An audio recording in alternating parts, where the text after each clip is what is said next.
Kédougou. Le programme Réseau pour une résilience accrue aux frontières. La GIZ a procédé ce mardi 29 avril 2025 au lancement de son programme Renforcement de la résilience dans les zones frontalières, 3 frontières. La cérémonie d'ouverture a été présidée par Mariama Traoré, gouverneur de région. La région de Kédougou présente toutes les caractéristiques d'une zone à risque face aux menaces de toutes sortes.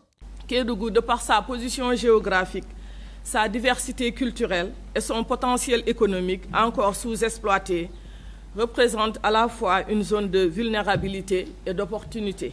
Ces spécificités, enclavement, accès limité aux services essentiels, pression migratoire et enjeux sécuritaires en font un territoire prioritaire dans toute politique de développement résilient et intégré. C'est toute la pertinence de la mise en œuvre du programme Réseau dans la région de Kédougou. Le programme Réseau est une initiative pionnière, le premier programme financé par l'Union européenne et la coopération allemande et mis en œuvre par la GIZ, dédié exclusivement aux régions frontalières entre le Sénégal, le Mali et la Guinée. Dans la stratégie de son déploiement au Sénégal, il est placé sous la tutelle technique du ministère de l'Urbanisme, chargé des activités opérationnelles relatives aux services économiques et sociaux, en coordination avec la Commission nationale de gestion des frontières, qui quand même coordonne les activités stratégiques liées à la mobilisation des commissions nationales du Mali et de la République de Guinée. Ainsi, grâce à ce programme, les communautés vivant dans les zones frontalières pourront éventuellement être extirpées de leur situation jusque-là pas du tout reluisante.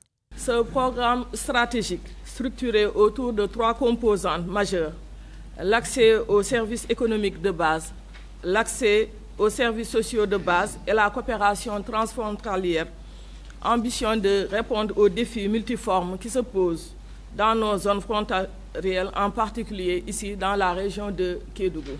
Tout en restant particulièrement attentif aux femmes, aux jeunes, au genre et à l'environnement. Il s'agit de l'accès aux services économiques de base, l'accès aux services sociaux de base, la coopération transfrontalière. Il porte en lui une ambition forte, améliorer durablement les conditions sociales, économiques, culturelles et institutionnelles des communautés locales. Le programme appuiera l'accès et le développement d'opportunités d'emploi inclusives et sensibles à l'environnement, particulièrement dans le secteur agricole.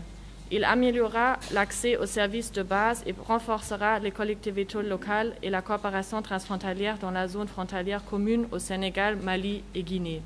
Il est donc essentiel que les interventions soient adaptées à ces réalités et portées par une démarche inclusive et appropriée. La mise en œuvre de ce programme Réseau soulagera l'État du Sénégal. Le Sénégal pourra bénéficier d'un appui significatif qui vient renforcer l'action de l'État dans des zones caractérisées par des défis ayant pour nom pauvreté, défauts d'équité et d'inclusion, carence en infrastructures, conflits communautaires, turbulences sous-régionales. C'est pourquoi cette cérémonie de lancement tient lieu de séances d'imprégnation et d'information à toutes les parties prenantes. L'objectif de cette rencontre d'aujourd'hui est double.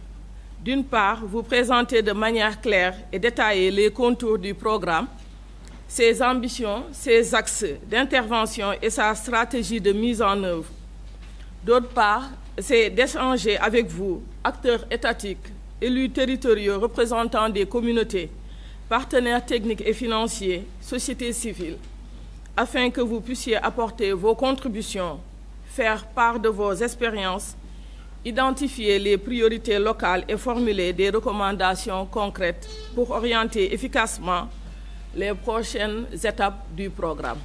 La principale recommandation qui sous-tend la réussite de ce programme porte sur l'implication de tous les acteurs dans la mise en œuvre des différentes activités. Ce programme ne pourra réussir sans une collaboration étroite de structures avec mandat dans ce domaine.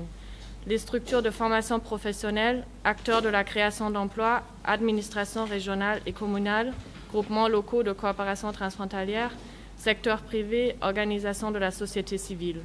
Chacun avec un rôle essentiel à jouer pour construire un avenir plus inclusif, plus résilient et plus prospère pour les populations dans cette zone frontalière.